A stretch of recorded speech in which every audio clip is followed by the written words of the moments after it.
નમસ્કાર મિત્રો, સ્વાગત છે તમારું એચએનજીયુ સ્ટડી પોઈન્ટ યુટ્યુબ ચેનલના એક નવા વિડીયોમાં.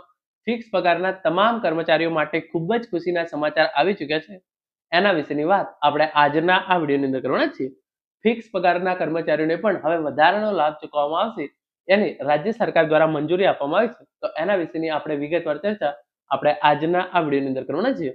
મિત્રો, HNGU study point YouTube channel દ્વારા તમને આવી તમામ માહિતી સૌપ્રથમ અને સચોટ રીતે પૂરી પાડવામાં આવે છે. ભવિષ્યમાં પણ આવી તમામ માહિતી મેળવવા માટે ચેનલને અત્યારે જ સબસ્ક્રાઇબ કરી લેજો. તો હવે શરૂ કરીએ આજનો આ વિડીયો. તો તમે જોઈ શકો છો, ફિક્સ પગારના તમામ કર્મચારીઓ માટે ખૂબ જ ખુશીના સમાચાર.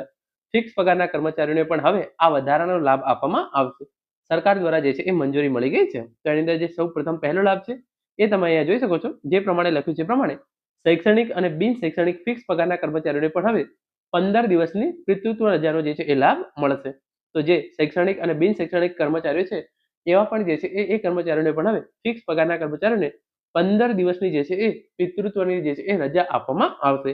શિક્ષણ વિભાગે પિતૃત્વના રજાનો લાભ કર્મચારીને પત્નીની પ્રસૂતિના 6 માસના સમય સુધી આપવાની જાહેરાત કરી. તો પહેલા આ લાભ જે છે એ જે કાયમી કર્મચારી હોય એમને જે છે આપવામાં આવતો હતો, પરંતુ હવે ફિક્સ પગારના કર્મચારીઓને પણ આ વધારાની રજા છે એનો લાભ આપવામાં આવશે. એ થોડુંક જે છે એ ફટાફટ હું તમને વિગતની અંદર કહી દઉં.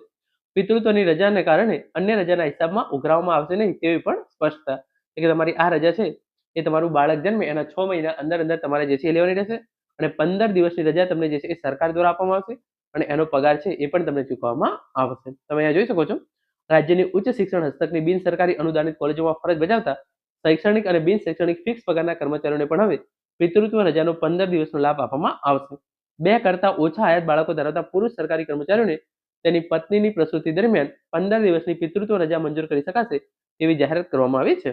શિક્ષણ વિભાગ દ્વારા કરેલા ઠરાવમાં એવી જોગવાઈ કરવામાં આવી છે કે 2 કરતા ઓછા આયાત બાળકો ધરાવતા એપ્રેન્ટિસ સહિતના પુરુષ સરકારી કર્મચારીઓને તેની પત્નીની પ્રસૂતિ દરમિયાન 15 દિવસની પિતૃત્વની રજા મંજૂર કરવામાં આવશે.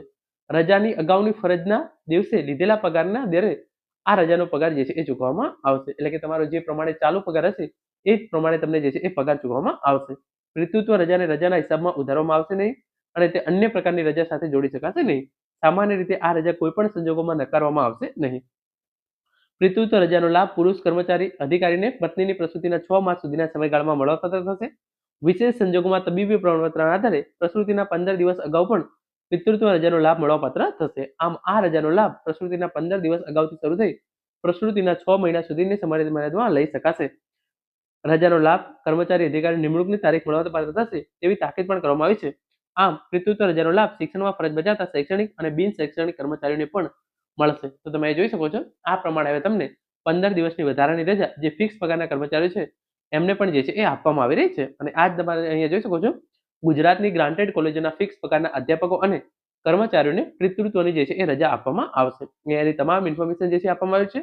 તમને જે છે એ ફૂલ પગાર સાથે તમને જે છે એ હવે 15 દિવસની જે છે એ રજા આપવામાં આવશે. અહીંયા લખ્યું છે 6 માસના સમય દરમિયાન આ રજાનો લાભ કર્મચારીને નિમણૂકની તારીખથી મળવાપાત્ર થશે.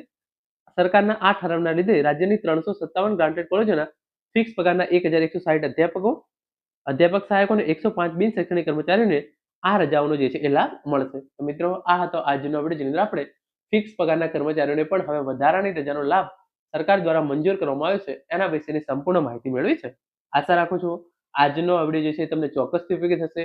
Thank you so much for watching.